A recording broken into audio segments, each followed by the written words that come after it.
to use force and when it is not. It's a collection of skills that can be taught much like any other collection of skills. It just requires attention by the teachers. It requires. But it's not book learning. It's not being able to give them a book and say this is rote knowledge. That's right. You're cultivating a particular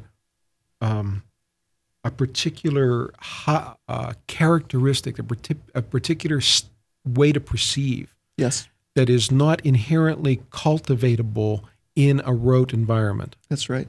So this is very much in line with Aristotle's character ethics. Aristotle seemed to believe that what made one good was to have a certain collection of personality traits, a certain collection of cognitive skills, if you will, that you could apply to a wide variety of situations and produce good behavior in those situations. A modern philosopher that has revived this thought to some degree in the context of modern neuroscience is a philosopher named Paul Churchland. In his recent book, The Engine of Reason, The Seat of the Soul, he spends some time discussing how our knowledge about how brains learn things can shed light on how one might acquire these good character traits that Aristotle talked about, the way in which people can learn these kind of more abstract cognitive skills in an ethical domain.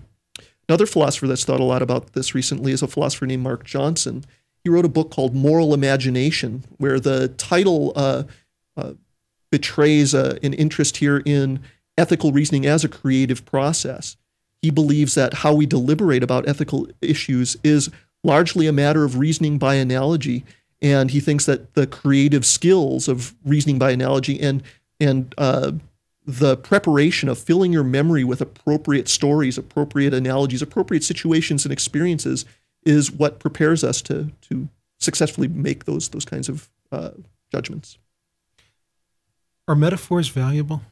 Metaphors are intensely valuable. It's very central to human cognition, I believe, that we reason by isomorphism, by similarity to other situations. And metaphor is but a linguistic way of describing those kinds of similarities. So what about God as a metaphor? That's a good question. In some ways, the God metaphor works. In other ways, it doesn't work very well at all. In some ways, the notion of a God as a parent and us as all siblings then under that parent has encouraged people to treat each other better like they would their siblings, a sense of fraternity, if you will. However, it has also encouraged people to view other people as not being of the same parentage, not being of the same family, people of other religions, say, and thus there isn't a need for that sort of familial connection across those gaps. If you're to restrict your understanding of God and various religious precepts to a metaphorical level, that's fine, but you have to analyze their value as metaphors. Indeed, indeed. How large is the secular humanist movement? So that's a good question. I don't have any numbers at my fingertips. Some recent surveys have claimed that as many as 10% of the people in the United States have beliefs and sentiments that mirror those of secular humanism, and those numbers are probably much larger in places like Europe. However, membership in organizations like the American Humanist Association, American Atheists, the Council for Secular Humanism, and such groups is relatively small. It's nowhere near 10% of the American population.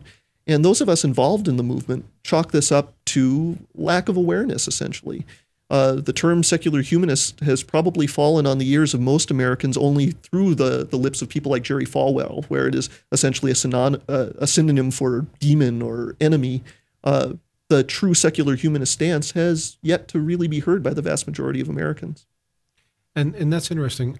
As again, this has to. It seemed to me that would have to do with your apparently purposeful polarization. That it's you make a good model for a demon. That you're certainly not of us. What is it? I mean, and this is a fundamental human problem. I mean, what even American Indian dialects. The word for human being was the same as, for instance, the word for Sioux, if you were a member of this. Yes. So I mean, the issue of identity, which is fundamental and important to us and who we are, is always problematic. It's always inevitably, and I mean, there are even people, I think, probably that call themselves secular humanists that have an identity based on the secular humanism. And insofar as you have identities in jeopardy, you've got the other, which is the fundamental definition, the adversary. You make the adversary simply by maintaining the identity. So there is a fundamental problem here, but I'm not sure what the solution is. As long as you want to propose an idea, propose a lifestyle, propose a viewpoint that is different than the status quo, we live in a varied society. There are multiple identities here. How do you inculcate that viewpoint, or at least communicate that viewpoint to all these identities separately? If for only practical reasons, it seems like you have to come at that problem in a fairly centralized way. It seems like it would be quite a challenge to separately go to every Jewish community, every Baptist community, every Lutheran community, and talk to them individually without ever mentioning that nasty term secular humanism. Yeah, it's a difficult thing. And, it is the same fundamental problem that I have when I have discussions with evangelical Christians. Same fundamental problem. Everybody finds themselves evangelizing to the choir. But the problem is that nobody wants to get into the trenches and evangelize in the trenches. The place where the war is really being fought is the place that everybody's staying away from, because nobody wants to learn about the other person's perspective, or nobody wants to become friendly with the other person's perspective. So this is actually a situation where secular humanists might be at an advantage. The vast majority of secular humanists that I've met come from some other religious background. They either grew up Jewish or in a Christian household, and so they are familiar with what that mindset means, what that religion teaches. Indeed, they might have very fond memories of what that religion entails, and it puts them in a position to